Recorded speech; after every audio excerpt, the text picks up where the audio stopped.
Assalamualaikum warahmatullahi wabarakatuh. Ini saya akan jelaskan secara visual yaitu komponen-komponen yang ada di sini. Pertama ada push button. Ketika kita pencet maka dia akan kembali. Ini tandanya dia push button tersebut masih bagus. Dan yang selanjutnya ada MCB. Ketika kita pencet MCB ada emergency.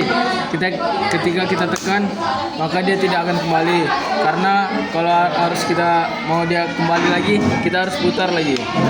Dan kita cek solenoidnya, kita pencet solenoidnya, ketika dia kembali maka solenoidnya masih bagus dan ya kembali seperti semula. Dan selanjutnya kita mengecas limit switch.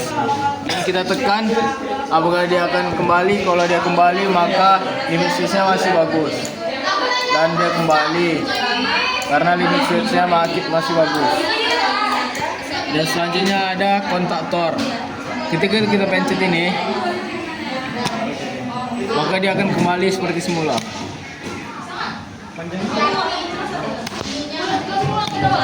Ini kita akan mengecek secara elektrikal. Ini ada PSU yaitu power supply. Kita akan mengecek yang pertama-tama itu ada relay. Kita masukkan ke biru yang netral dan yang pasang kita masukkan ke merah.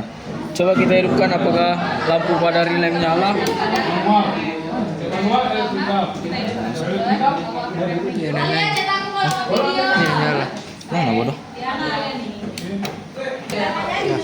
Ketika kita on kan maka lampu relay akan menyala. Itu tandanya relaynya masih terlihat bagus. Dan coba ke lampu kita cek apakah dia menyala. Dan lampu dia akan menyala dan kita tes pakai ohm. Selanjutnya kita matikan dulu. Selanjutnya kita mencoba pada kontaktor. Kontaktor kita masukin ke A1 dan ke A2. Selanjutnya kita hidupkan dan dia akan kembali. Dan kalau kita hidupkan PSU dia akan masuk ke dalam. Coba kita tes pakai mulmet.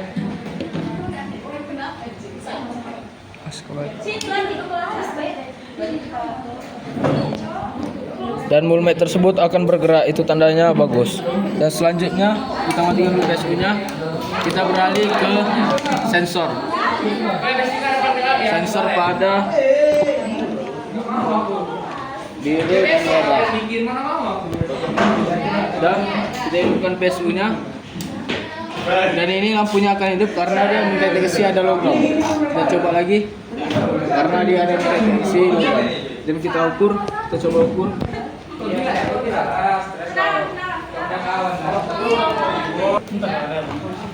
Kita mengukurnya menggunakan ohm juga.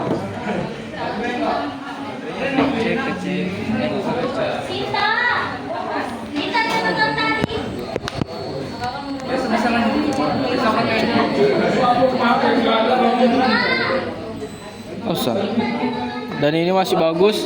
Coba kita ke NO. Gerak. Oh ya, dan dia tidak akan terhubung karena dia NO. Oh, ditekan ya. Karena dia akan ditekan, maka dia akan bergerak. Oke, selanjutnya ada push button. Kita akan mengecek push button. Dan di sini dia tidak bergerak karena dia NO. Coba kita tekan, dia akan bergerak. Dah. Dan kita coba juga emergency satu lagi. Apakah dia bagus? Dan dia bagus. Kalau kita tekan dia akan kembali seperti semula mulmetnya. Oke. Kita putar, kembali lagi. Selanjutnya kita akan mengecek pada MCB. Sebelumnya kita arahkan dulu mulmetnya ke AC volt ke 1000. Yang pertama-tama kita ke L1 dan L2. Naikkan MCB. Dan di sini beralih ke 70 kali 4 yaitu 280. Dan ke L1 ke R ke T. Dan sama juga 70. Dan L2 ke L3. sama juga 70, dan L1 dan LN yaitu 200. Yang ini tadi 280. Oke. Selanjutnya kita beralih ke PLC. PLC ini adalah CP1E N30 DRA, yaitu tipenya. Di sini dia memiliki 5 channel. 1 2 3 4 5. Dan PLC tersebut memiliki 5 channel 1 2 3 4 5. Oke, selanjutnya sudah siap. Segitu saja pada presentasi kami. Assalamualaikum warahmatullahi wabarakatuh. Selanjutnya kita akan mengetes ATV dan motor apakah bagus. Sebelumnya kita masukkan dulu sesuai ini U, V dan W. Dan selanjutnya kita pencet mode sampai dia titik-titiknya berhenti. Nah, sudah berhenti, kita pencet lagi sampai dia ke lock. Oke, dan kita buat di 32. Dan dia akan berputar sesuai kecepatan di ATV. Oke, ketika kita mau berhentinya, kita pencet stop. Oke, motor akan stop.